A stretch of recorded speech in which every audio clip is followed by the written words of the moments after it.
নির্দ্বিধায় বিশ্বের সবচেয়ে ক্ষমতাধর রাষ্ট্রসমূহের তালিকায় শীর্ষ অবস্থানে আছে রাশিয়া। দেশটিতে খ্রিস্টান ধর্মাবলম্বীদের সংখ্যা সর্বাধিক হলেও ইসলাম ধর্মাবলম্বীদের সংখ্যা নেহায়তই কম নয়। এমনকি পুতিনের দেশ রাশিয়াতে রয়েছে ইসলামের স্বর্ণালী ইতিহাস।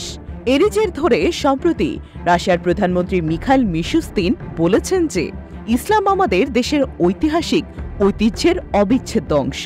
তিনি রাশিয়ার ৮ম উলামা সম্মেলন ও ২০তম ইসলামী ফোরামে পাঠানো এক বাণীতে এ মন্তব্য করেন।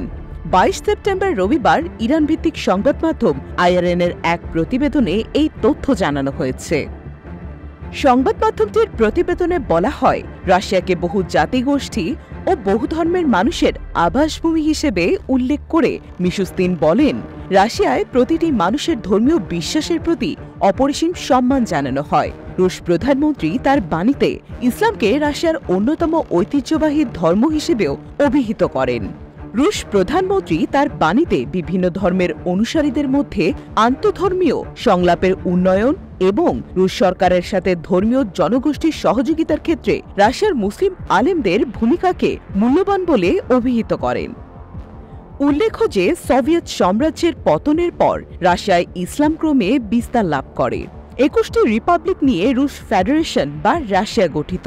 ১৯১৭ সালে বলশেভিক বিপ্লবের পর রাশিয়ায় সব ধর্ম ও ধর্মীয় কর্ম নিষিদ্ধ ঘোষিত হয়েছিল।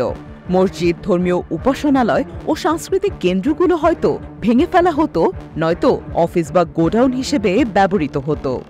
নাস্তিক কমিউনিস্টদের নিবর্তনমূলক শাসনের ফলে রাশিয়ায় ইসলাম ধর্ম ৭০ বছর যাবৎ প্রকাশ্যে বিকশিত হতে পারেনি। ইসলামের শিক্ষা, প্রচার প্রসার, দাওয়াত ও তাবলিগ সাময়িকভাবে বন্ধ থাকে। এমনকি রুশ মুসলমানদের ধর্মীয় অনুশাসন ও সাংস্কৃতিক রীতিনীতি পালন স্থগিত হয়ে যায়। ১৯৯১ সালে ধর্মীয় স্বাধীনতা আইন পাশ হলে ইসলাম তার অন্তর্নিহিত সব শক্তি নিয়ে আবার জেগে ওঠে।